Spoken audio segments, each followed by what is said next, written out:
telling you that I shouldn't have done it. I was watching everything on my phone, and I'm going to throw that. Oh, Lord, stop. As I watched the workshop. Is that AJ coming? Well, yeah, I just AJ coming. Oh, Lord. Okay. No, he doesn't tell me what to do. He knows that. He can suggest it. Yeah, it's definitely easier to see. You can join there. Just try to. If I didn't know what to say, I would stay at home.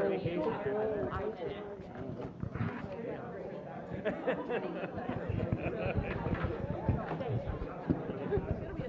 Okay. Good evening, everyone. I think we are now officially live on the internet. So appreciate you coming out again. This is a follow-up to our community forum that we did in November. Just as an awareness piece, King Scott has been working behind the scenes since that time, and we've been looking at the survey results, which we'll get into here tonight. So if you were one of those people that responded to the survey, thank you very much. And if you haven't, great news. It is still open, and we are still taking that feedback because that is the foundation of what we do going forward, hearing from the community. So you can just go to our website and scroll down. It's pretty close to the top. It's got all the presentations. This one will be there as well once it's ready, but then the survey is there too, so feel free to put your input there. So fortunately, we don't need to do introductions, but we will. Rob Atkins and Laura Kasai from King Scott. And then we will also have, where'd they go? Corey Knudsen and John Studley will be speaking, and I am so excited to say I'm done speaking for the night, because now I get to turn it over to everyone. But again, thanks for coming, and you will be participating tonight. So, thank you, Dave. All right, thank you. Well, first of all, love that the sun is out. We have power. I heard you guys got hit with ice again. Unbelievable. We saw the trees coming up. But anyways, thank you for giving us time tonight, because we are going to be working at this meeting. We have a lot of data to update you on. We certainly got a lot of good feedback from our last session, and that helped steer us. So now you're going to see where we're at now.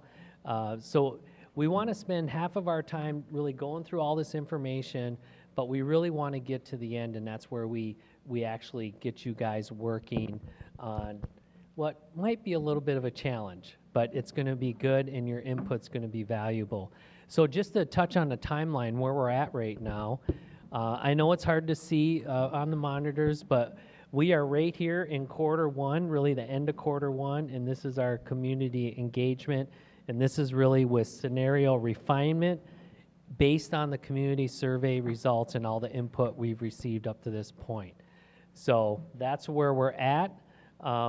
We've been on quite a journey, in all the data that Laura's going to go over. That's evidence of the journey we've been on and the fact-finding we've been on. So with that, I'm going to turn it over to Laura, and she will go through the information. Thank you, thank you. I'm going to talk about all this data kind of like a layer cake. There are all different layers of information that we have uncovered, that is informing our ultimate result, and will hopefully help you in the assignment or the workshop that we have at the end of our time together. But first and foremost, I want to start with the survey information. Like Dave said, thank you so much for participating in our survey.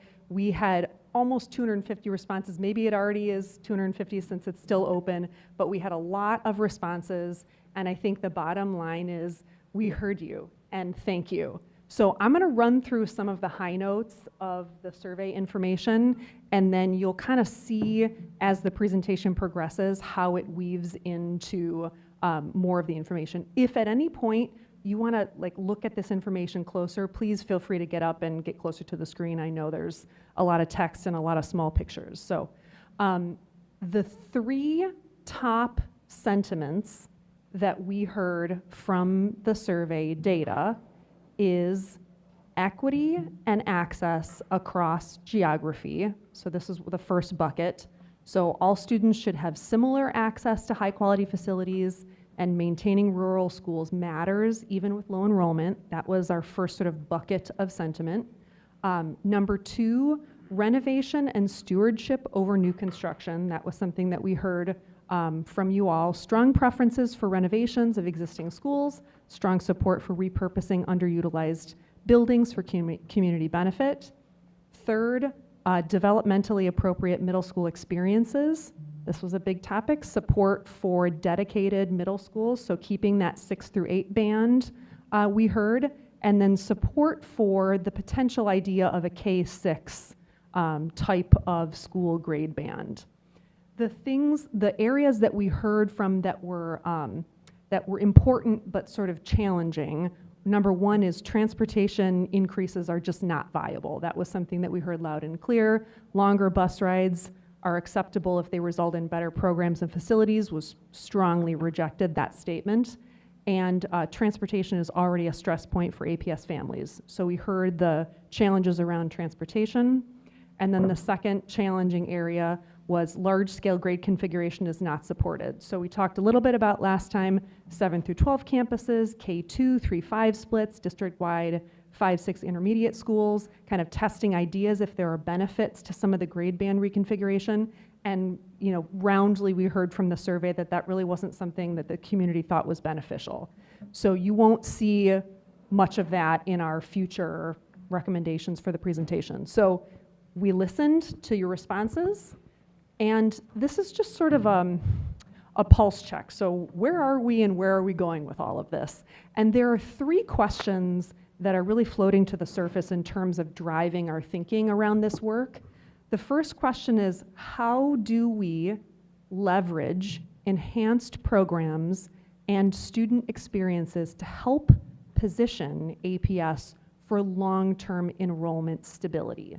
So that's a big driver of all of this. We have this enrollment projection that's pointing us in a direction by where 2030 we are set to kind of lose a net of 82 students across the district. So this is all really in service of addressing that forecast. So that's our first question, is how do we leverage enhanced programs and student experiences to help position APS for long-term enrollment stability? The second question is, how do we ensure our facilities are appropriately sized to support students now and in the future? That's another aspect of this work that we're going to look at in our presentation today. And then the third question is, how can we reduce and balance energy costs so more dollars are directed towards students and programs? So those are our 3 big driving questions. And as we move forward through this process, again, from our survey information, the sort of tenets, the 4 tenets that we're really taking away moving forward are equity. We want to ensure that resources are directed towards students and not spaces. Stewardship, using district resources responsibly and sustainably, yes. 4 is reinvestment, turning operational efficiencies into direct investments in students. And 4, stability, focus on thoughtful change that respects families and communities. So these are the 3 questions that we're trying to answer, and those are our 4 tenets as we move forward through the rest of this work. So again, thank you for your voice, for your feedback, and we are moving forward with all of this in mind.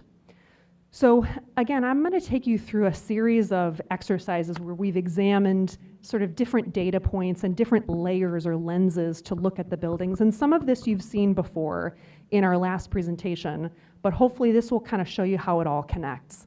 So there are 3 sort of areas of focus that we've worked through. Number 1 is enrollment, number 2 is energy, and number 3 is building square footage. And how those 3 areas connect to our 3 questions that we're trying to answer. So there are a lot of different master planning strategies and tools that we can use to address those 3 areas. We can remodel existing spaces to better support programs. We can add on to buildings that are overpopulated. We can relocate programs to right-size utilization, et cetera, et cetera, et cetera. There are all different kinds of strategies. So part of this work is identifying which strategy makes the most sense at which building. So we will begin with enrollment, and I'll show you how those 3 areas, those 3 bubbles kind of connect. So like I said, we are using this 2030 enrollment projection as sort of our compass in this work, because the projections state that by 2030 we will be net losing 82 students in the district. The way this breaks down by sort of elementary, junior high, and high school is a loss of 192 kids at the elementary level, which is almost a whole building, but obviously, you know, it would be spread across the district. Junior high, we actually have an increase of 68 students, and at the high school, we have an increase of 42 students.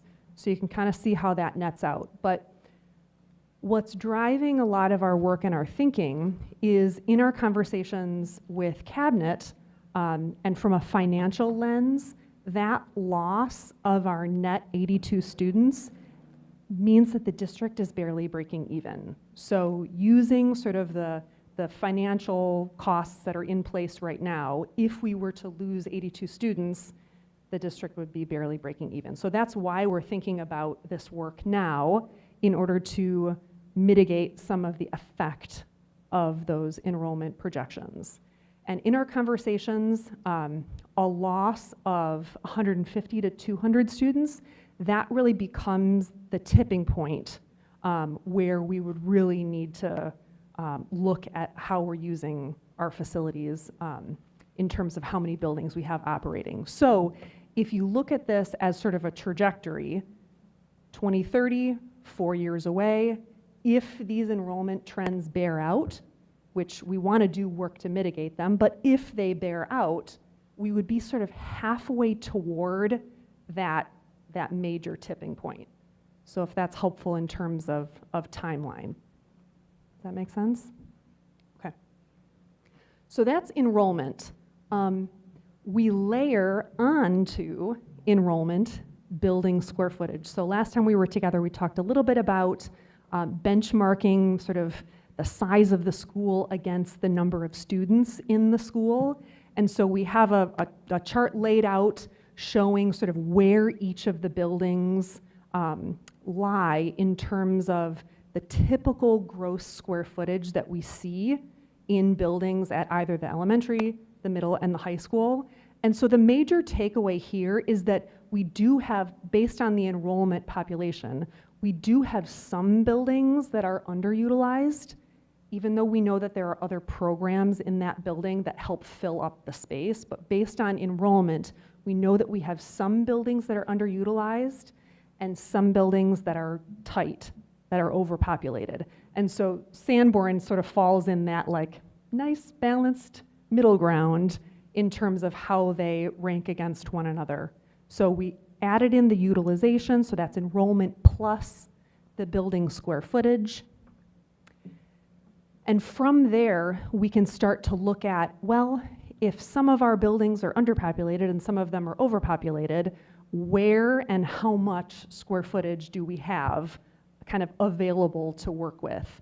And so this chart starts to show you, based on current enrollments, how much area within some of the buildings is technically available based on those enrollment numbers. So, you know, we're looking at, for example, 44,000 square feet at the high school that, based on the current enrollment, you would have available for reprogramming based on that 180 typical gross square footage number. So again, lots of math, but the bottom line is that we have some excess square footage within the collective buildings of the district to work with. Then we start to add in energy costs. And some of these graphs you saw the last time we were together. And we've done a little bit more refinement in terms of quantifying what has been done at all of the buildings mechanically and in service of energy efficiency. One of the questions that we got the last time was about Wilson, and gosh, why is Wilson so expensive to operate? And we were able to have the conversation about fuel oil at Wilson. So, you know, some of this is impacted not necessarily because the system is inefficient, but because of the realities of that building and the area where it's located. So, moving through the energy information, what I want to get to is when you start to put these three elements together, this enrollment, the available square footage, and the energy usage, what you start to see is a picture emerging that begins to kind of tell a story of clusters of buildings. So we start to see that Wilson and Sanborn have higher population densities and higher energy costs. So we can start to ask ourselves, why? Why do they have higher energy costs? And we'll dig into that. We can start to see a picture of Alpena High School and Hinks and Lincoln showing lower population density and higher energy costs. Again, areas for questioning. We can start to see that Thunder Bay and Ella White and Besser, those have higher population density and lower energy costs. So our question is, how do we get more schools in that bucket, right, in order to maximize some of the savings associated with energy usage? So you can see how the layer cake starts to build. So we're using these elements or factors to help inform our decisions. So when we kind of reframe some of this, when we put together utilization and energy costs, what we can start to build a picture around is actually the energy costs per student within each building. So we start to, again, shape a picture of Lincoln and Hinks and Wilson being sort of at the top of the graph in terms of energy costs relative to utilization. So that's another layer that we're adding on. And then at the secondary level, Alpena High School is underutilized, and you start to see the cost per student, energy cost per student is $187 versus the Thunder Bay is $99. So if I go back for a second, we start to look at, this is probably more relevant at the elementary level. At Lincoln, we're spending $257 per student at that building versus Besser, we're spending $54 per student in that building. So we can start to show relational data and again, ask ourselves questions. What is it about Besser that seems to be efficient? How do we get more of our buildings to perform in that manner? Okay, and then all of that information sort of culminates in a chart of recommendations by building. So there are certain buildings that are looking pretty good, or sort of green lights in a lot of different areas. So for example, Ella White is pretty efficient, and the utilization is pretty near balanced. Whereas there are others at Wilson, for example, that are more inefficient in terms of energy and much tighter in terms of population. So we're able to quantify all of this data that helps us to get a better picture of what we actually want to propose to do at some of these facilities. And I bring up the enrollment boundaries again just to kind of, as a point of reference, and you'll see in the next slide that we actually did look at sort of how many kids within the elementary boundary are attending their assigned school and how many went elsewhere. So this is sort of our elementary boundary transfer data. And what ultimately what this is showing is that we have a couple of schools where there are quite a few students who are choosing to go elsewhere. So this is, again, just another data point that we can say, if we're trying to kind of right size the amount of square footage across our district, we can use that as a point of reference to say, you know, there are a lot of students who are choosing to go elsewhere or choosing this building. Why might that be? So for example, Lincoln, 40% of the students within the Lincoln boundary choose to go elsewhere. And the most common transfer destination is Ella White. Interestingly, Ella White, 34% of the Ella White boundary kids choose to go elsewhere, and the common transfer point is Besser. So again, this is just another lens that we can look at what's happening in the district in terms of why there are the number of students that there are in each building, okay? So that's a lot of data and a lot of lenses and factors. Just keep that in your mind as we're gonna end with our engagement activities. So just kind of keep in your mind enrollment, square footage, energy usage, utilization. That'll come back up when we work together. So that's sort of the data part of our work. Now I want to talk a little bit, and I'd love for John and Corey to join me, to talk a little bit about how the work that we have done to sort of put students at the center of our decision making. So we went through a workshop together where we basically looked at student experience and at the types of skills that we wanted our kids to develop. So would you like the clicker, or would you like me to click for you, or? Okay. Right there. Okay, so at this workshop, it was the administrators of each of the buildings and central office staff where we got together and had a great day of collaboration, focusing on our students, keeping a couple things in mind, the pillars of our strategic plan, which is academics and programs, whole child development, personnel, family community partnership, and stewardship, keeping that in mind as we were going through this activity. Again, this day that we spent together was keeping the conversation about our students and what they see and what they need. You probably have seen this before. This is the profile of our 21st century graduate. The words on here is what makes that up. So we kept that in mind along with our pillars when we went through this activity. And then we got into groups. There was about 4 groups.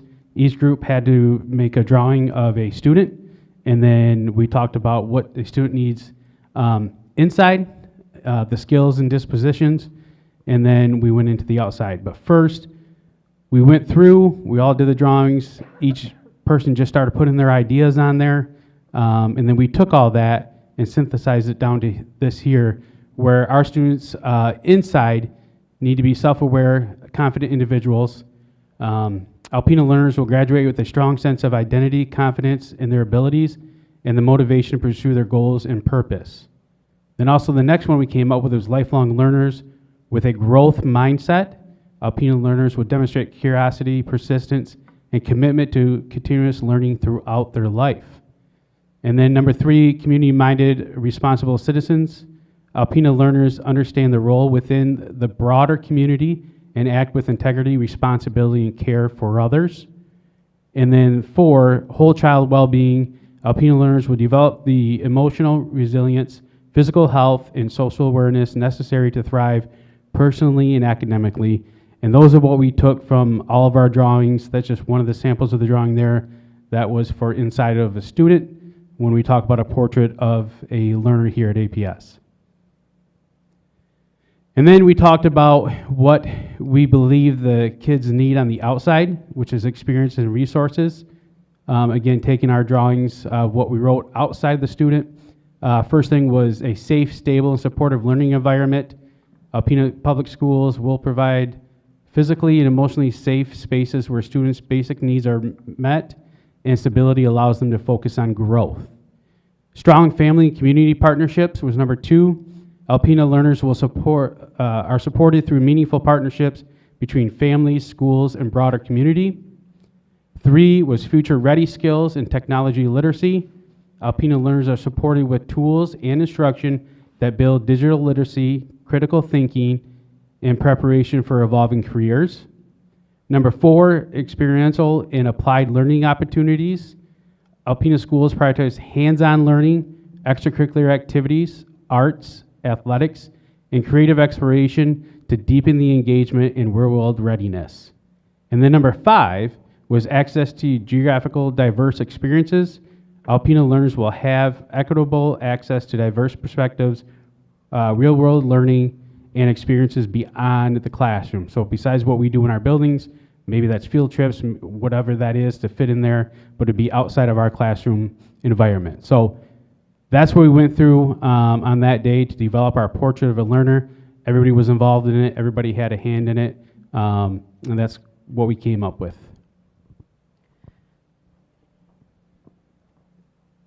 So for the next step, what we did is we wanted to really look at what students, where they're able to do this learning, right? So what we did is we took the skills that we saw on that last slide and in those last pictures, and this is just one poster that one of the groups had made, and we said something like collaboration. Where are students able to practice that well? And then we made a list of spaces within our district that students are able to practice that skill well. So like I said, this is one example from one group. We then took that, and in the far right column, we have limitations. So let's say that we want to talk about something like collaboration. What might be our limitations for students to be able to collaborate effectively? And our mindset really here is focusing on students, right? So what do students need to be able to access the best possible education? So the limitations that we found were 4 things. The first one was access and proximity. And the biggest thing with this, and I know this came up when we talked before, was just the varied access across the district. So depending on what school a student might go to, that experience might look a little bit different. The second one was space design. So thinking about our spaces. So a lot of our buildings, as we could see in some earlier slides, were built a long time ago, right? And so the spaces don't necessarily match the learning that we see or that we want to see happen in our classrooms or in our buildings, because the space might not lend itself to that. So we're thinking about how can we have a better, or how can we re-envision, I guess, our spaces to be more collaborative so that they're also supervised in the way that they need to be, but also flexible. So thinking about a space like this space serves a lot of different purposes. And how can we think about that in all of our buildings where, yes, it might look different than a high school setting, but we want to have the flexibility of different spaces so that we can meet the different learning needs of our students and also our community for things like this. Our next one was infrastructure, so just Wi-Fi. I'm out at Sanborn, and I think yesterday I said to John, I cannot chat at all today on our Google chat because I didn't have Wi-Fi for that time, and sometimes it goes in and out, so that can be a barrier that we have to be able to servicing our students in the way that we hope to. Just thinking also about labs and then CTE and all the depth and experiences that we want our students to be able to have. And then lastly, I touched on this at the beginning too, but just transportation, because geography is certainly a barrier to equity in our district, and I know we've touched on that earlier this year. So what we wanted to do is we wanted to bring forth some pictures to you of what spaces look like across the district. And I have to say, being that I'm out in a country school, it's been interesting. I've been counting just how many times this year that somebody maybe from the community who was bringing a donation in, or even our admin team, because we've been doing fidelity checks, has said, oh my gosh, I've never been out to Sanborn, right? And so that's one example. But there's been so many times, and even in these pictures, I haven't seen all these spaces, and so we were talking about that, making sure that we knew what each of these spaces, where they came from, because we have such a big district that unless you have a reason to go to certain buildings, you may have never been there. So we're going to show you a series of pictures, and the hope is just that you can see spaces that maybe you haven't seen before to make some of this make a little bit more sense. So the first area that we said was a barrier was access and proximity. So this is our high school gym here, and unfortunately, it doesn't have an ADA compliant way to get in there. And so that is a barrier to all of our students being able to access that portion of their education, but also for our community too, for various events. And then also you can see here, I know that our high school has extended the cafeteria, if you will, to be throughout the hallways, just to be able to have sufficient space to meet student needs. Different space design. So here we are just talking about some of those limitations that we do have. So I'm not really going in any particular order, but on the right we have our weight room, and so as you can see, it's a really outdated space, and it doesn't match the needs of our athletes. It doesn't match the needs of our learners, for students who are here during the day taking various courses in there. And so we're really thinking about those spaces. Are they matching the needs of our students? You can see we have ACES Academy up here in the top left corner, and so that is really an open concept space where the teacher, the administrator, the social worker, they're all in an open space where their desks are open. On one hand, that's advantageous, but on another hand, that's difficult because sometimes a student needs to come up to you with a need and they don't maybe have that ability to do so in the way we'd hope. We also have some science labs here at the high school and a smaller science lab there in the center where it's really off to the side. And so these were designed at a time that doesn't necessarily match today. In addition, just some other space design pieces. The two pictures on the sides are from Thunder Bay's science labs. And so once again, even though that's a newer building, it doesn't necessarily meet the needs of what our students need, and some of it is showing its age too. And then these other spaces, just talking about space design, I'll show you a couple other pictures in a minute, but Wilson and Ella White and Sanborn for sure, we are trying to think about how to use spaces. So when we get into a part about just having small group space, these are examples of how we're taking one room and saying how can we partition it into 4 different spaces, because we know we need to be able to service students in different ways, but the room doesn't necessarily meet those needs because small group spaces were not as popular at one time as they are today. So infrastructure, this is what our classrooms, or not what our classrooms, these are some of our classrooms and some of what they look like. So just wanting to give you pictures, and this will make sense as we keep going too. Yep. Oh, yeah, so I had just said, so I was taking pictures yesterday, and my teacher goes, oh, that's still the Hubbard Lake School table, and so we have lots of furniture that's still from Hubbard Lake School or schools that have closed, and we're making it work, right? Because we want our students to be able to learn in the hallway, and so that's a table that's been out there. But that school, I believe, was closed like 24 years ago, something. It's been a while. And so yeah, that's just an example of, it's a really sturdy table. We got our money's worth, but it might not be meeting our needs anymore.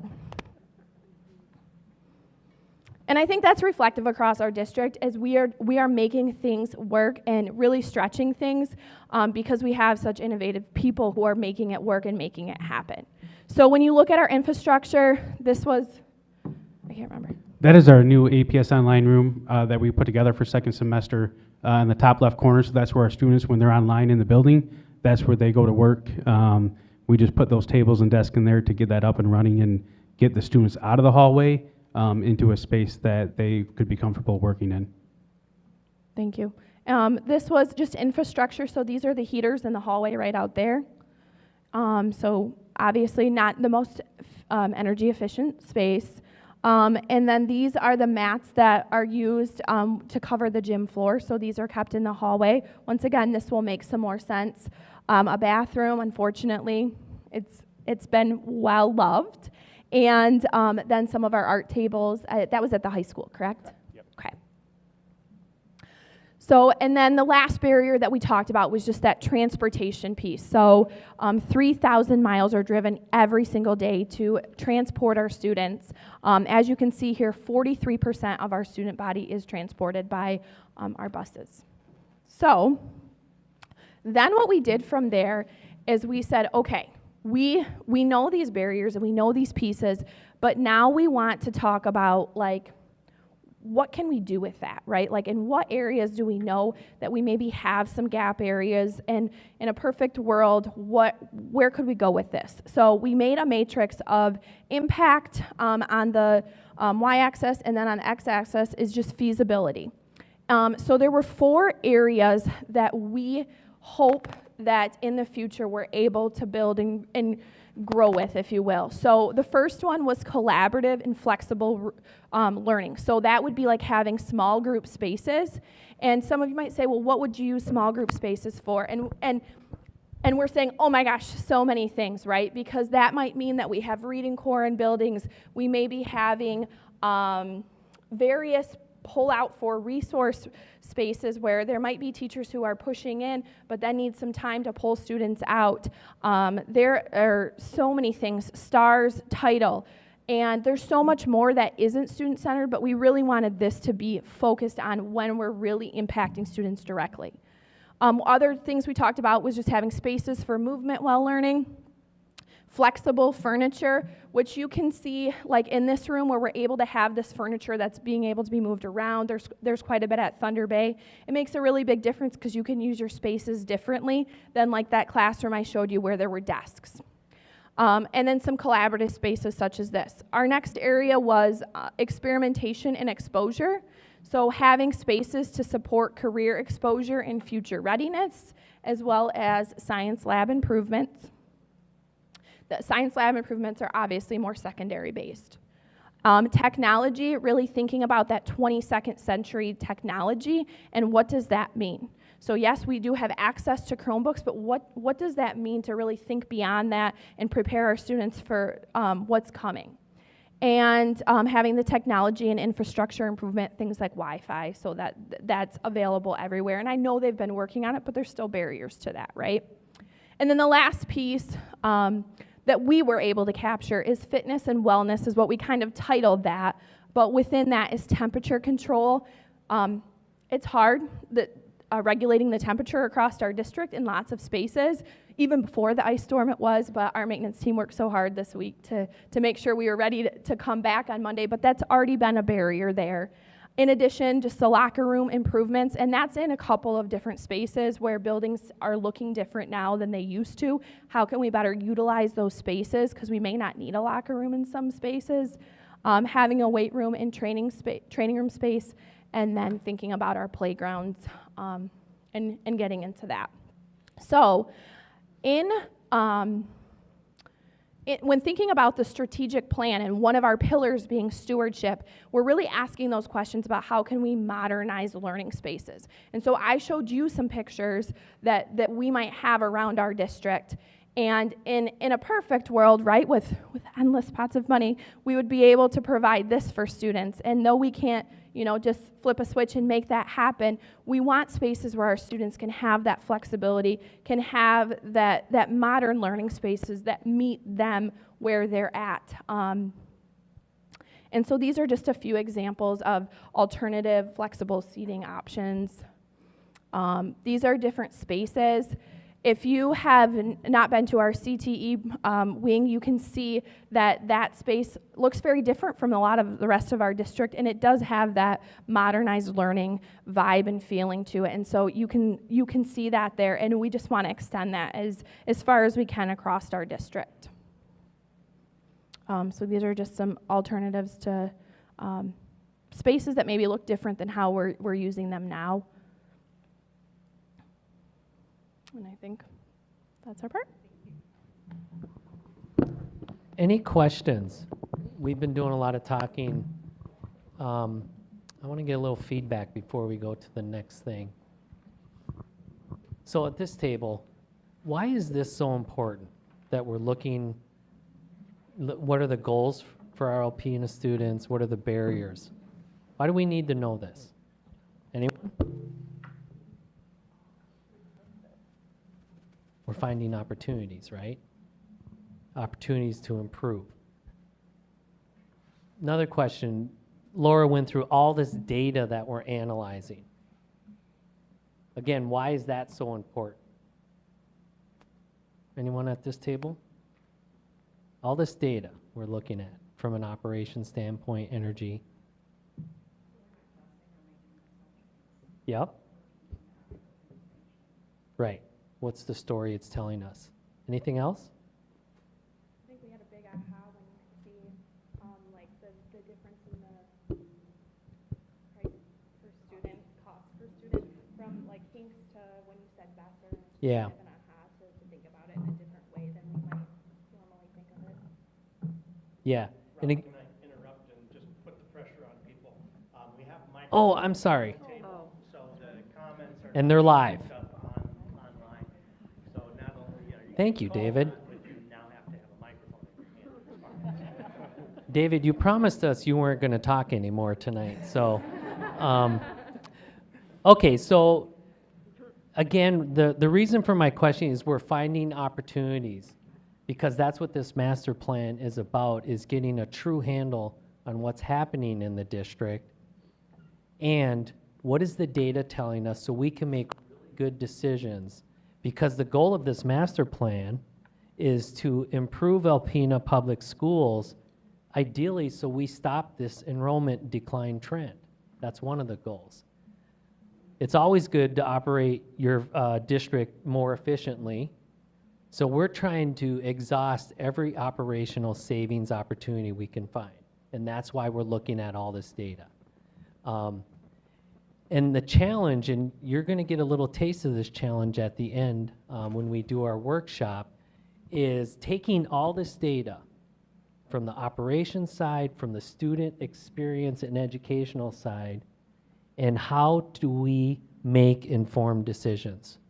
What are the most important things as you look through those lenses to make these decisions? Who has the clicker? I do. Oh, do you? Okay.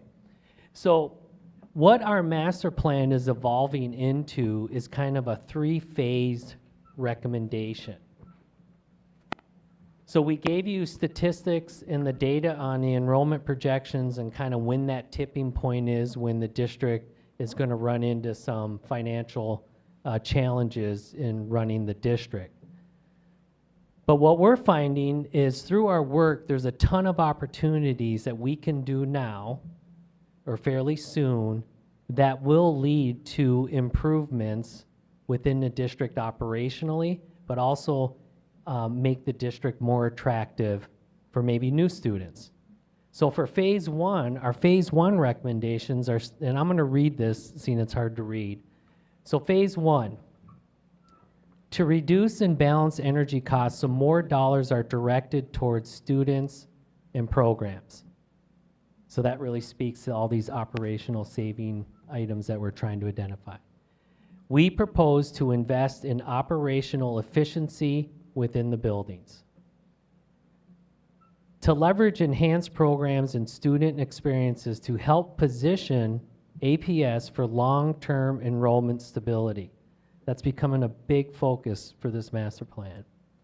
We propose to invest in the quality of learning environments for our students to reduce crowding, support innovative, relevant programming, and provide equity across all classrooms. We want to address all those barriers that you just heard.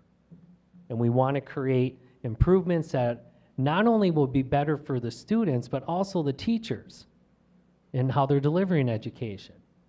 So that's really the phase one part of our master plan. These are the recommendations that are going to come out under that context. But we know there's a potential reality here, so we may have to go farther. That may not be enough. So now we get into phase two. Phase two is to ensure our facilities are appropriately sized to support students now and in the future. We propose to reduce operational square footage of the district by optimizing the use of space at Alpena High School and relocating central office function. To accommodate the reduction in enrollment across elementary schools, we propose to rebalance elementary boundaries and shift sixth grade into elementary buildings. The proposal is in service of keeping all current elementary buildings open. So this is that phase 2 is that sort of line of demarcation of the 82 students. So Right. you're in the 82 student land here. If we lose 82 kids, that would be phase 2. But the key is we are addressing the operational square footage by relocating central admin, district admin, and taking advantage of space within this high school. But the key is we're not closing schools, especially those country elementaries that are so important. Can I jump in here? Yeah, oh, okay, Sorry. yes, David. So just to reiterate what you already said, phase 1, if we do that well, the 82 number could potentially change because we realize savings and operational efficiencies. So it's really pushing phase 2 and 3 further down the road. That's the goal of phase 1. But if things pan out, we then have this phase 2 where we are making more, significant moves and changes to it, which again, if done properly, and we crystal ball it and predict the future effectively, that pushes phase 3 even further down the road. So you already said that. I just felt compelled to You just couldn't, you know, yeah, I get it. deliver that motherly You know, message of. As you were speaking, Dr. Rabideau, you just made me think of, this is the first facility master plan that we've done where we don't want you to get to phase 3. Yeah, Really. that's the goal. I mean, the spirit of this master plan is that a lot of the items that we are identifying phase 2 and phase 3, you don't really have to do, especially in response to declining enrollment, okay? So phase 3 is now we are at a critical spot and the school could be looking at operating in deficit. So what do we do? So following the implementation of phases 1 and 2, APS will continue to monitor enrollment and facility utilization trends. If sustained, enrollment decline beyond current projection results in significant underutilization that impacts program quality, equitable access, or financial stewardship, the district would have to initiate a formal evaluation of strategic consolidation. And that's the part you're going to work on tonight. Right, so just to build on that, if it takes at a minimum 4 years to get to phase 2, hopefully we can push it out even further. Maybe it's 4, maybe it's 6, maybe it's 8, whatever it is. Then we have a term before we would reach phase 3. And this would be that, we've lost 150 students, we've lost 200 students. So all of this, like Dr. Rabideau said, is in service of pushing phase 3 as far out as we possibly can. So Or- it could be a decade down the road. That or your enrollment trends change and they start to rise. Yes, And then you get to deal with yes.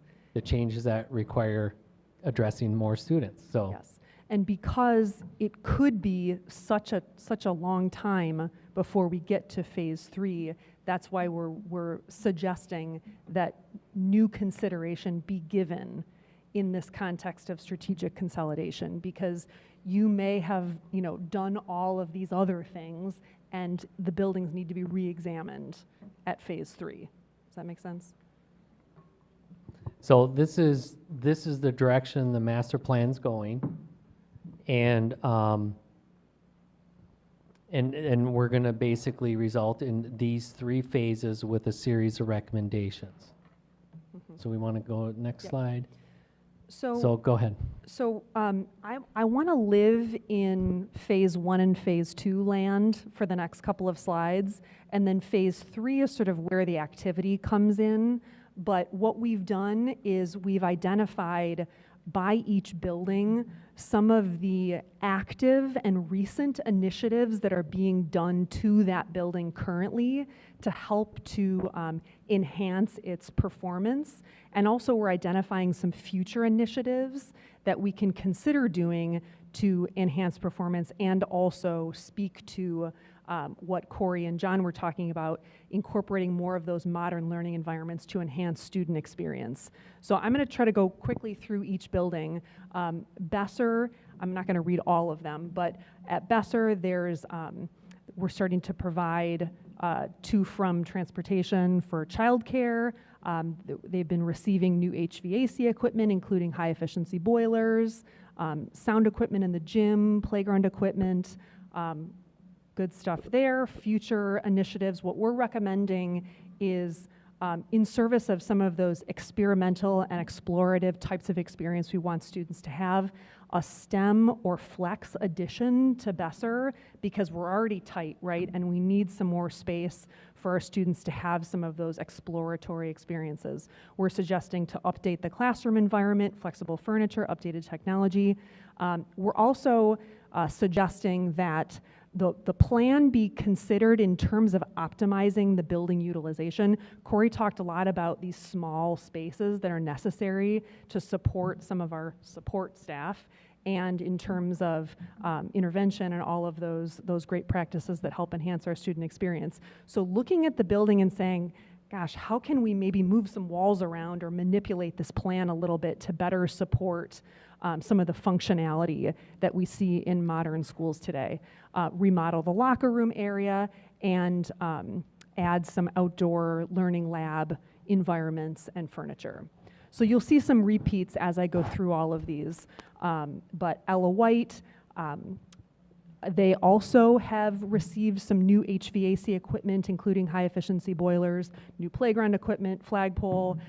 In terms of future initiatives, this is the first building that I'm going to highlight in terms of energy efficiency, because what we are starting to uncover is that in many buildings, the energy efficiency is less about the mechanical system and more about the building, what we call the building envelope. So the walls and the windows and the insulation and all of that good stuff that creates the architecture around us. So Ella White improved the building envelope, more insulation. Again, looking at a STEM or a flex addition to just help relieve the pressure on that building that's flexible and adaptable. New classroom environments, furniture, technology, again, optimizing some of that building layout to better support sort of the practices of modern learning. Remodel the locker room area. There have been some conversations with AMA ESD around centralizing their special education program. That might be a possibility. And again, outdoor learning labs and furniture within that space.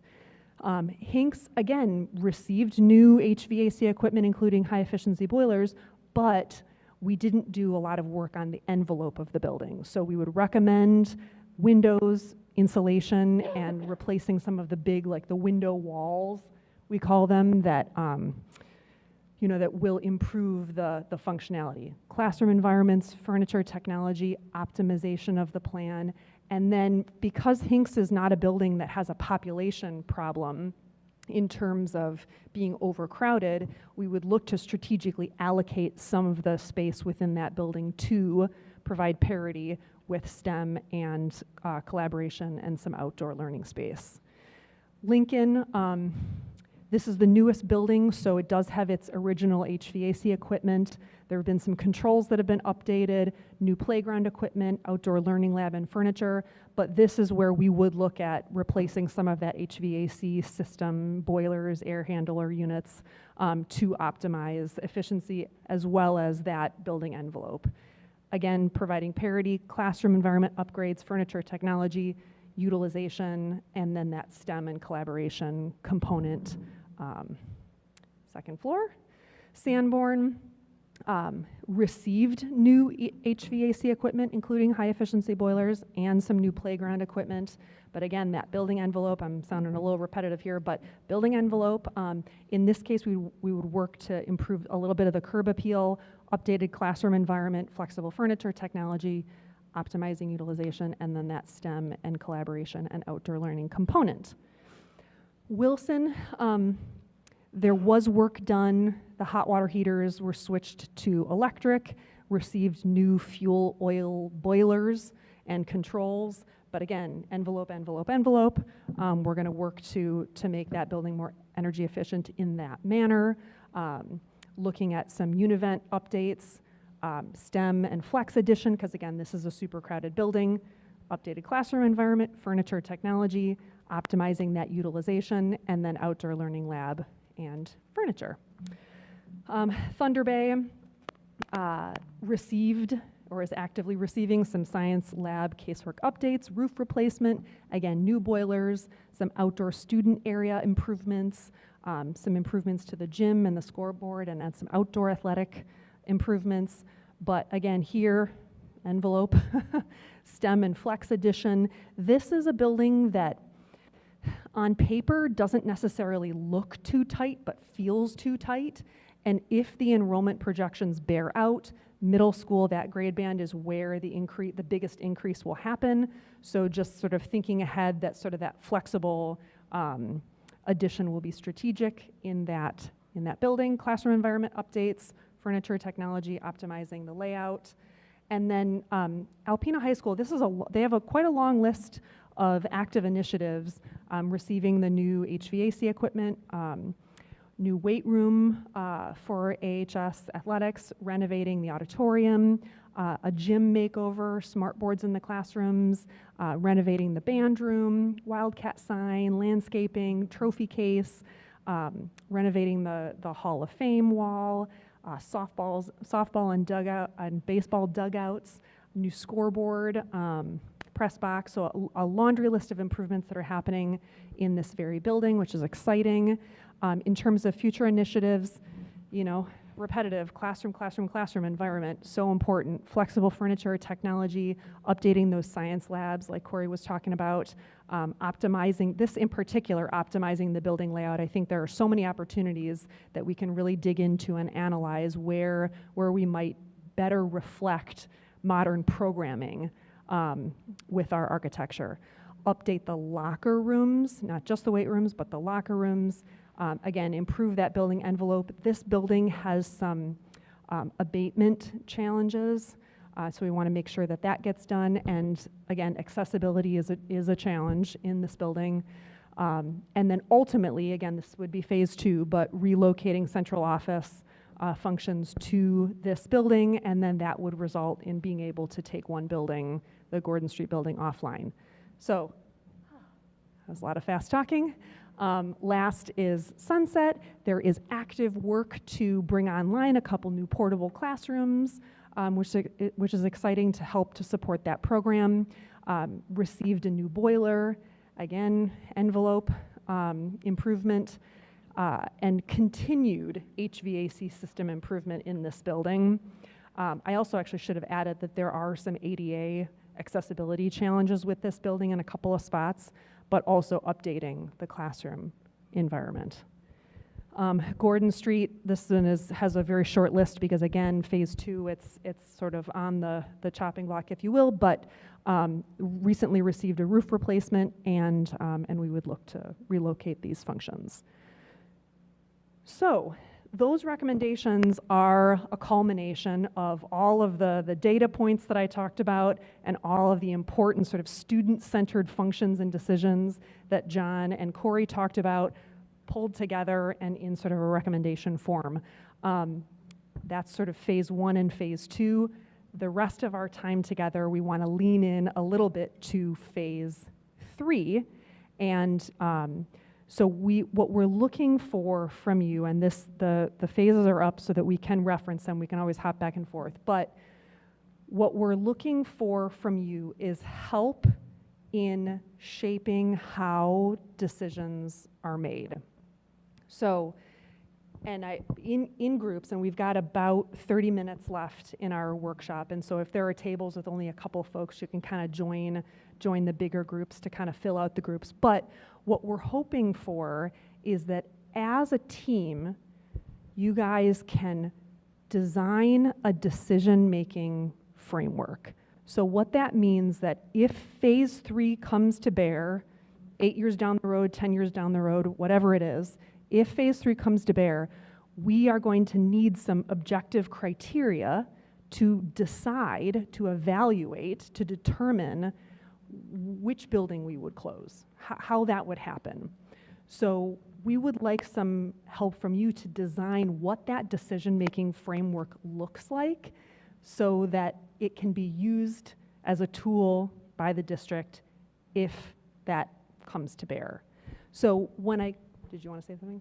Well, I just want to, so the first step should be in this decision-making framework, as an example, is another in-depth analysis of the operational performance of the district, a good hard look at how the buildings are being utilized, et cetera, to really confirm and exactly, really make clear the financial operational challenge before the school. So I think the one thing that we have done with this master plan is we've laid out a framework how to continually monitor the data as improvements are done. Because as you saw, the district's already investing a lot in the HVAC systems of the buildings. But now we're focused on, okay, there's more to do. The envelope is now becoming prevalent. So the district is doing things that's going to help the district operationally, and we need to monitor that. But again, we need to develop this decision-making framework, and what we're really asking are, what are the priority considerations needed to be taken into account when faced with a potential decision like this? Right. Thanks, Rob. So we talked about enrollment, we talked about energy performance, we talked about square footage, we talked about utilization, we talked about indicators of modern learning. All of those factors are things that we have embedded in our decision-making up to this point. But again, if phase 3 happens, we want your creativity and your input on what that decision-making framework looks like. So we understand that this is open-ended, and we're asking for your creativity and your thoughtfulness as a team to help us think through this challenging problem. And so I've given a couple of examples. Again, once we're finished talking, we start to get up and move around. You can look a little bit more closely at some of these examples, but you could lay out your decision-making framework on your chart paper. Maybe it's a sort of a linear timeline. This decision is more important than this decision is more important than this decision. So sort of order of importance, that could be one way that you could lay out your decision-making framework, or you could lay it out maybe by who it most impacts. So students, parents and families, community, staff and teachers, each decision-making aspect, how it affects those particular groups of folks. So you could kind of make a quadrant on your paper and lay out the decision-making framework that way. So we're asking for creativity. There's no wrong answer. We just want to see what you guys think about this decision-making challenge. I know it's a little open-ended. Does that make sense? Okay. So we're going to take the rest of our time together, and you should have in front of you chart hang paper. on, David wants to interject again. Oh, yes, David. Hi. Thanks. You don't have to say it like that. But I agree. I would propose that we spice these groups up a little bit. Oh, sure. I have a table that's almost all administration over there. I think we're all adults here. Why don't we finish the directions and everything, Great. but then shift seats. Well, change it David, up so that we don't have. What if we did numbers? Sure. And let's See, see, I'm we're just the gonna, idea we got guy. 1, 2, 3, 4, we got 5 groups. Yeah. So we'll do numbers and we'll count off by 5, and then we'll have all the 1s, 2s. That way, and we'll start with this table so we spread them out. Okay, go ahead. So I'll finish the directions and then we can do that. So you've got chart paper and. Okay. Diversity already exists here. Okay, so you have chart paper in the middle of your table. You have Post-it notes if that's easier to put your criteria on Post-it notes so you can move them around a little bit as you create your framework. Use your markers and pens and everything, but the chart paper is basically where we're looking for you to design that framework. Yes? I have a question for you. Ron? Yeah. My question is, we're only looking at phase 3, Yeah. correct? Yeah. Okay. Can you tell me, we're assuming then in phase one that admin is automatically already moved and all of that? Yeah. Because that seems like that would be the first obvious thing to take care of, because Yeah. you eliminate one whole building, that's not affecting children. Great question. Yeah, we're assuming that phase one has been done and phase two has been done, and now we're living in the phase three reality. So only phase three. Yes, only phase three, yes. So we're gonna give you some time to design, and then after maybe 10 or 15 minutes, we'll have you guys get up, and we'll do a little gallery walk of other people's frameworks, so you can kind of get a sense of what other teams are creating. Questions?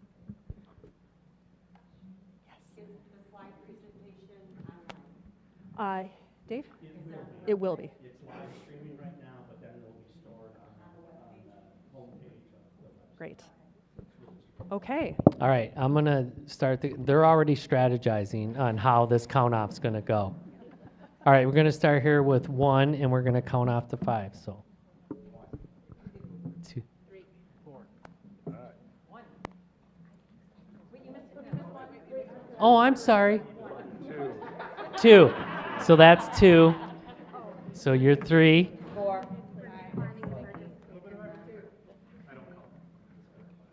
You're 4.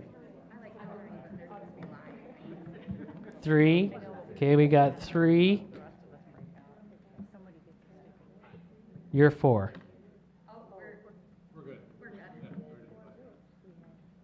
We can't break this group up though unless you guys break up. Okay, you're 4. So you guys are each 5. Okay, so the one, so here's where.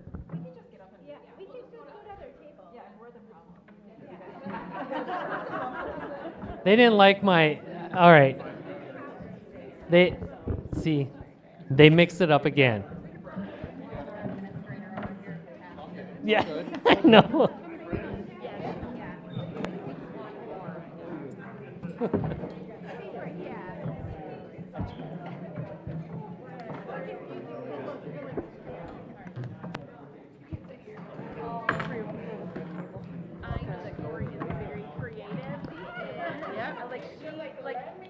No, when you look at mine and I have stick figures, then you look at Corey's and it's got colors and rainbows and kids, and I'm like,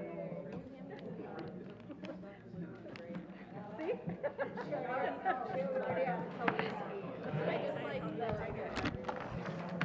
I always. I don't put these 2 colors together. Respiratory sneeze. What, the blue and the... Oh, come on, you just got over the stomach. It's not very fine. I'm not okay with it. Okay. All right, so, where do we want to start? Do you want us to do Post-it notes? Or do you want to do a preliminary line? Or do we want to throw a couple ideas and then see where we want to go? Well, actually, that's the first thing I wrote down is, at the time, take a look at objective scoring. So basically, like, take the data that they have and We're create it administration, into a we've been through a percentage, couple if of you these will. meetings. So a school gets a score of efficiency, whether it be heating, space, blah, blah, blah, and you were at 75%, you're at 80%, then that way it quantifies it based on the data they have. So that was my first recommendation as well. Can't argue with that. The data. I can give you an example. I have kindergarten and they are on the line between white I think we'll go to Lincoln in the upstairs because you can't use students on the second story anyway, right? So No, it has to be next to the staircase. there's So a law, they have to be like adjoining. Yeah. What we could do is we could put Nancy there, and then we can re-up Sunset and grow our partnership program, because we're not even anywhere close to the 10% that we have, that we're allowed to have, and we're bleeding money because that program is the only one that's continuing to grow. Every single year. That's actually my second point, is at the time that we would come to that, or reassess the trends of growth within the district, which, for instance, the partnership is growing exponentially. You know, And there's only 8 of them in the state of Michigan, and all of them have 300 plus wait lists. yeah, it's amazing. You know, you got to look at that. I mean, honestly, if you're taking a realistic approach, you have to look at areas that are decreasing and areas that are increasing. And if you have an area that's increasing, then that needs to be allocated the resources to do so. Yeah, right. And if the school, like for instance, the high school is what 44,000 or 44,000? Is that what they said? Yeah. In excess, but you've got exponential growth in, let's just say, the partnership. And if that were to continue, which data shows it's going to over the next few years, why put them in an area that is percentage-wise, if you want to put a number, not efficient, move them to an area that we can, because we can't close down the high school, move them to like F house or, you know, give them a wing, if you will. So, yeah. No, so growth and It's kind of go hand in hand, to be honest with you. well, no. So what it is by FTE. So each one that they get is for 1.33, I think. So they can get up to 75% of the money for them coming. Well, no, because what they do is they want all the classes, all the classes that are open, so for stage taking classes. And so it was only on Tuesday, and we have no expense with them other than the teachers, which aren't considered teachers, the biggest thing.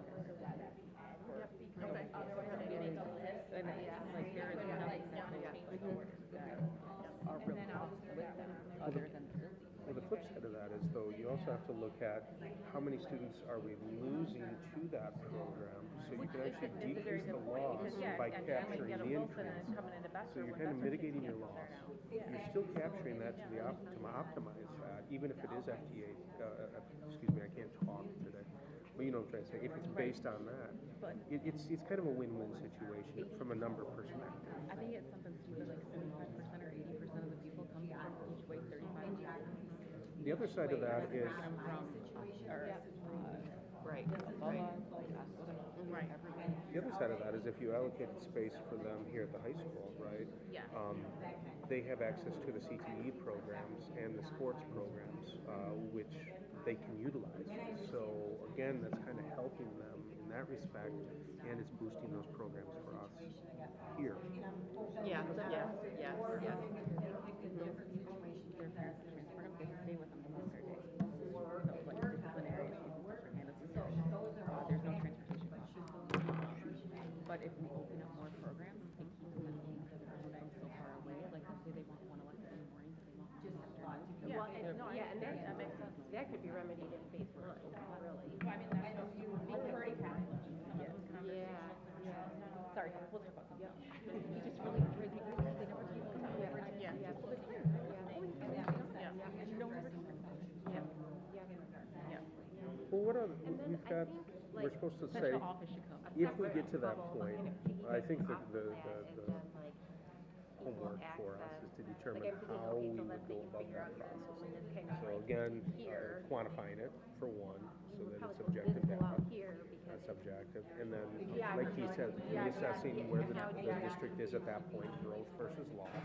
What else how else would we address that at that point?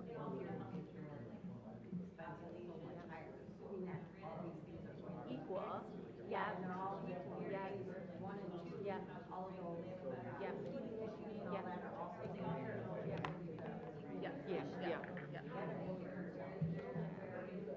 Yeah, Corey, I'm just thinking, like, you know, if you're looking at a building to close, you want to make sure that you're not increasing your loss. Like, you want, I don't think if you, for example, if you close, especially like heat, You know, like Peaks was a huge one. In splitting the grade level. No, we're not doing that. And the other thing that I think is awesome is they realized, right, so you would have to look at the impact, the transportation cost, versus like closing Sanborn, let's say. That's huge. Yes. I think if you did it, Time. most of it's gonna be objective, but there's gonna be some of that. Right. The cost to the district of the buses, yes.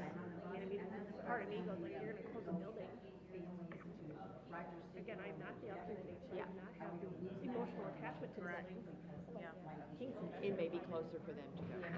Like, it's not it is a short drive to Eagle. Not that I would say that's those things, but I'm like, yeah. It's not that it's not attached. There is. Yep, it does, we do capture. And I'm not saying like that's a decision, I'm just saying like, geographically, this is like Lincoln, I agree, and Hinks, like, it could have been that big more stores, right? Yeah, yeah. That's what I'm trying to get at. Yes. Yeah. That's what I was trying to kind of get at, is that you want to be super strategic. You want to bring everybody in. Yeah. Yeah. Yeah. You don't want to isolate anybody.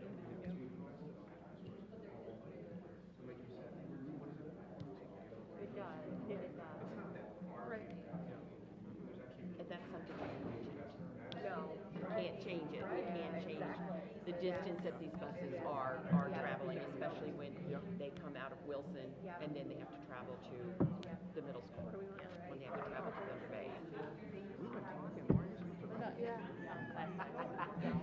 supposed to do stupid. I don't know. I thought it was supposed to come up with like a picture. There you go, thank you. Yeah, because when I interviewed for Alcona, when I started about here, I mean, they were telling me that some of the kids would be on a bus for 2 hours, one way. That's a concern because, you know, there's a central school there. In Alcona. But I don't know scenario, that's already. how big Alcona is. It's what they're saying. If we're in phase 3, central office is already not existing anymore. So that's already just not bigger, but I mean, that's what she said. And that's what they said. We don't want to get to phase 3. This is what we want, but this is if we get there. But no one wants to go there. Yeah. No one wants to go there. That's why central office will already be gone. So. We do a lot. We interact.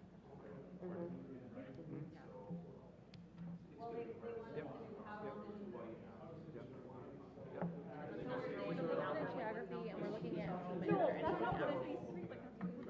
that we would bring in.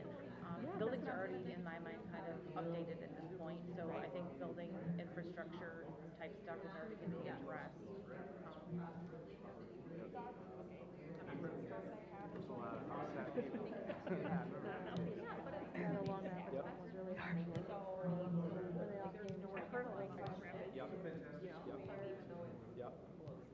That's my question too. Like you brought up Esther being like the most efficient, $50,000 or whatever it was. What's a good number? Because that seems like too packed. Like 55. I mean, probably should be a little higher than that. So.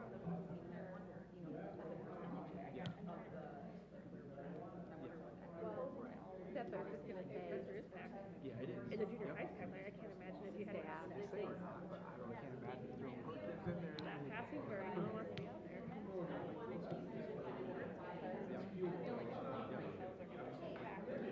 I do think you have to think about, like, you know, how's that gonna work? If you took LOD, It may help some of the other schools that have lower enrollment, transferring some of it, but also it's gonna make Wilson, yeah.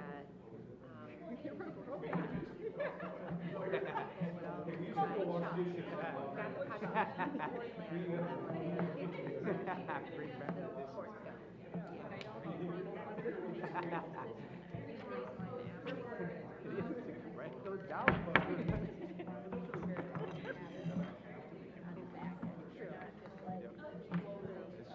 So our least improved schools are the ones that are gonna go. I feel like a lot of it's gonna be based on like what does it do to Boston too? Shut down. Which school does that add or take? I'm trying to think of this. Let's say which one would add? Well, Lincoln has smaller cities. Well, right, well, Hanks kids too. are centralized. I don't know. But then where are you gonna put them? Like, can't go to Boston, right? That was very clear.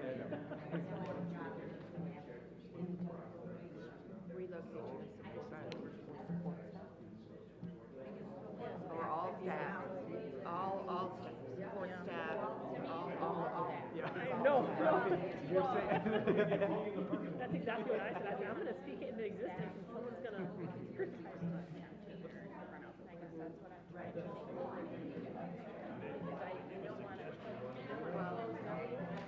I hate to say it, but if you're. What if you put employee in? You are gonna be down. What if you put employee impact, and then that And with that, also secondary program impact, like I'm thinking of like CSRP. Yeah. And How are we gonna make the decision? you know what?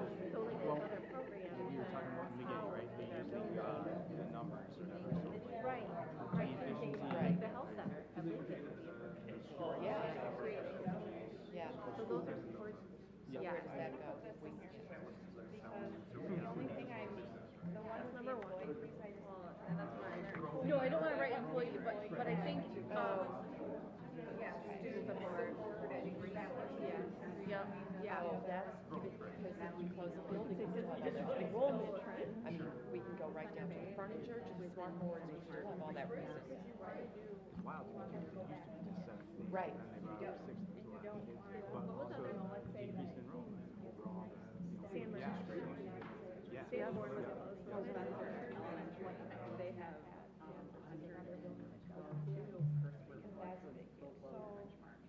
It's also a little different now. Oh, The junior so high school GSRP have a lot more space. There was a lot of choir rooms. So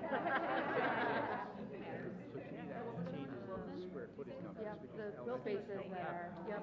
So it's going to make it appear, I think. Yeah, correct. Yep. The partnership brings in revenue to the district, yes. We've had a lot of good discussion. Uh, I hope you're like, guys, do you want me to write? I want to direct you. We're getting in there. I didn't realize I had like notes here. Nope, I do that. Like I know with the server room, like there is some monetary support there with like Transportation. AMAs, Yeah. Transportation consideration? Not, yeah, but like for building and yeah, yeah, yeah, yeah. So for programming, instead of making it like an employee thing, put, it's not alternative services, but With it's that too, like, if you're transporting kids farther, APS, think about the bus pickups. Like, I mean, et kids cetera, going to junior high, some are getting picked up like what, 5:15 in the It's morning. put it in programming, allocation. Yeah. Yeah, yeah. I say 4:45. I've heard before 5 yet. So like that, like if you were to add, if you're gonna bring on the country kids further in, their bus rate went on. But you want to be up even more. Yep, I think she's got that one on there. And you did mention the other thing that would go with it is equipment, disbursement of equipment. Yep, yep. How would you disperse all that equipment? Yeah, especially if you got 4-year-old tables that are being used and that it's got, riveting. Right, right. Yeah, yeah. If you're doing, yeah.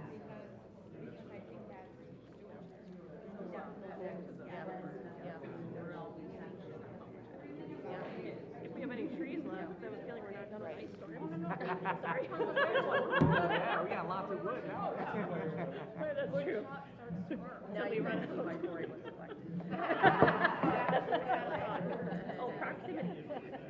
Right, that'd be here. That's why we chose. I've been up against her before and lose significantly. Yeah, we were hired. Subjective data, like community. Yes. Yeah. Considerations. I don't get to stuff like that. I'm not for words. I feel that. Well, no, I think they're trying to use it. Yeah. They want to use how we want them to make decisions. It's really the only three things, like I can't come up with to balance this out. They're saying if we get to the worst case scenario. Right, the feng shui is all messed up right now. Think like.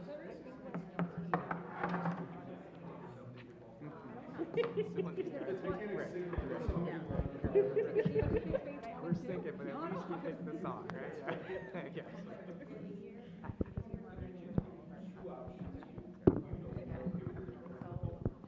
At least you got the pick, right? You walk here, I'll move you. Pick you up and move you. I think that this is what caused the most contention though. When you're talking about mixed schools. I think, yeah, phase 1 and 2 were the ones that the comments were mostly real. I think that's where they were. That's what I kind of Maybe felt like. out of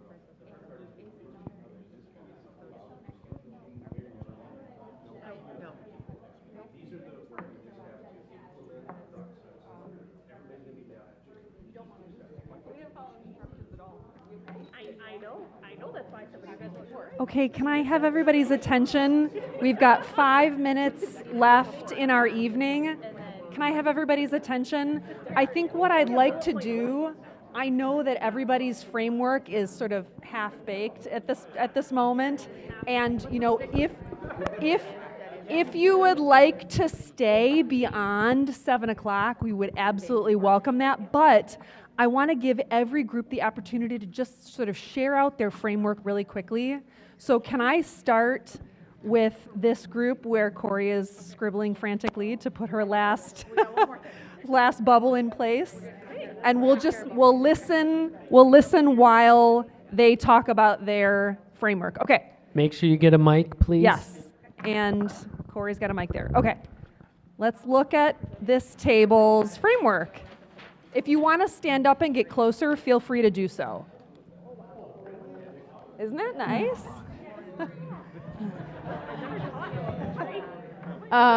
So we were not prioritizing these because we didn't have enough time to like really put these in order. So our thought was, what kind of areas came to mind? So our main kind of 3 were enrollment, geography, and programming. And then I was going to put that this was more like secondary to that, but I was frantically scribbling. So enrollment, we just talked about like class size, looking at like where's your actual homeschool policy. So not talking about homeschool, but what school is a student supposed to go to geographically, actual numbers. And then we talked about the geography. A lot of that was about transportation and the bus. Mm-hmm. And then also, how do we keep APS students in our district? So when we think about our country schools, if they were to close, we don't want to lose students to Posen or to Elkona, and so how can we try to be mindful of keeping APS students here? And then our last big one was thinking really about resources and programming, because just because our buildings, we are looking at APS numbers like the SOAR room and GSRP, they're still in our buildings, or the Elkona Health Center, the clinic. How do we keep those resources and keep them going? And we talked a lot about being good stewards and allocating our staff and our resources. So like buildings that had new furniture, how can we get those in front of kids so that there's not Hubbard Lake tables here for another 35 years? And then our last one was just going to be, what does the community engagement look like in that place? Because we want to think about like what PAC support they had. We had a couple other ideas, but we were running out of time. So what was the parent involvement? Because we want to make sure that we're not making one school set up with less parent involvement than all the others. Awesome. Thank you so much. And put the finishing touches on yours while we go through everyone else's. Are there any comments you guys want to make on your framework here? Anything you want to share with the group?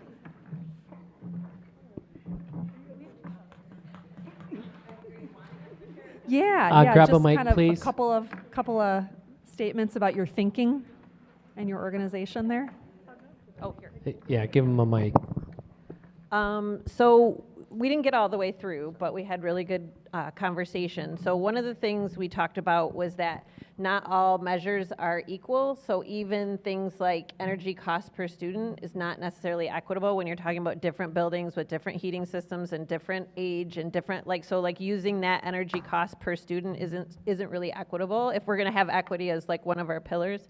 And that the same thing is like square footage that's usable for academics, not just square footage, because newer buildings have more academic space, older buildings have lots of hallways with empty lockers, right, instead of like usable space. And then family choice data, we talked about like really getting a better understanding about why parents are choosing the like permeable boundary parents in particular, and those that are staying in their home school. Why are you choosing to stay in your home school? What's important to you? Why is that a good fit for you? Or why are you going somewhere else? And so that would help us to understand, because we know parent choice is here to stay and we need to honor that, but we need to get a better understanding of like what that means. And that includes like things like access to after school care, because that impacts parent choice. And then if we use that as a measure of like how many students are leaving, well, they might be leaving because their parents work and they need transportation to childcare. So that makes it an inequitable measure. So just some of the complexities of that. And then geographical data. We know we have everyone's address, so we could really like geomap that and have those year after year in our archives to know like have heat maps of like where the most people with children are living. And so we have that as a data point when we look at decisions down the road. And that includes like the geographical proximity from house to school, so that we wouldn't be increasing, transportation distances, et cetera. Great. Awesome. Wonderful thinking. Thank you guys so much for sharing. Okay, I'm going to come around here. Okay, this table. Talk a little bit about your thinking. Here you go.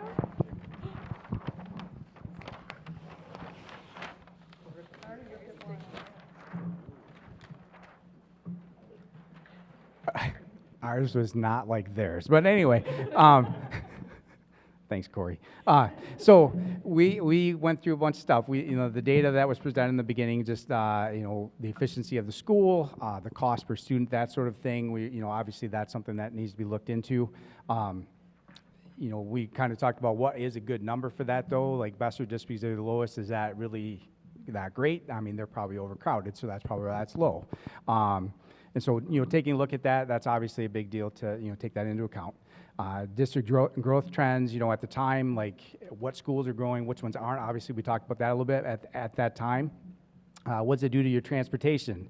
If you have to move, close the school, in town, out of town, whatever, how's that going to affect the overall transportation needs? Energy costs at that time, obviously, the different schools you were talking about, which ones need the envelope or are good. That's going to be part of it. And then obviously community input. We recognize, obviously, this is a very emotional thing. When you talk about moving kids around and students around from different schools, that's always a tough thing to go through. So those are the things we went through. Wonderful job. Okay, last table. Who am I handing the mic to? Okay. Sure. So, you want to stand up? Okay. So we took this a little bit differently in the fact that there are two key points. We have utility and efficiency, which we've heard from everybody. That is huge in making sure that we are utilizing our resources. But as we heard, it's not necessarily equitable, because utility and efficiency, if we're looking at being most efficient, can we really support some of these programs like CTE that take more space per student? We want to go towards more of a, the principles and the core values that we have and the experience for the student.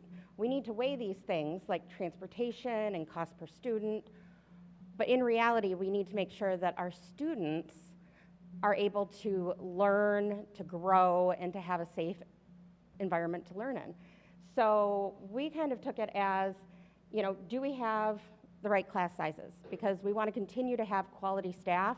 Does that mean when we get into a pinch, we add 1 or 2 more kids to each classroom, so we can make sure that we are able to have quality staff? But we also don't want, we talk about flexible spaces. What happens if we decrease sizes in some of our classrooms and then we need to make that shift because we don't want XYZ to happen? So we want to make sure that we have those flexible spaces. We want grade appropriate combinations. So we had talked about as we combine our schools, making sure that they continue to be grade appropriate. Continual community feedback is a big one, because as we saw through this entire exercise throughout the last few months, community is very passionate about their schools. But we also have to weigh that with efficiency. So our big thing is transportation. Alpena is one of the biggest school districts in Michigan. We spend so much money on transportation. And that is actually part of the student experience, because if I had to ride a bus for an hour and a half or 2 hours, that's less sleep, that's less time for the extracurriculars, that's less time for homework. So how do we reduce that? Do we consider, okay, where are the fewest students, and are we able to move those boundaries, not just for our each school within our district, but for the district? Because if a student could ride the bus for 30 minutes and go to a different school district, do we want to lose students? Absolutely not. But is that better for your student? Because they're getting so much more time, they're not on the bus, they're not traveling that much. So could that be an option to shift lines as well so that, you know, other students are benefiting and we are also reducing the area that we're serving? Because that could potentially be a cost savings for transportation. And if it's, you know, ride the bus for 2 hours versus go to a different school district and ride it for half an hour, Alpena is unique in the fact that we don't have a ton around us. So we really get a huge area. What's to keep us from helping to redistribute that if we need to?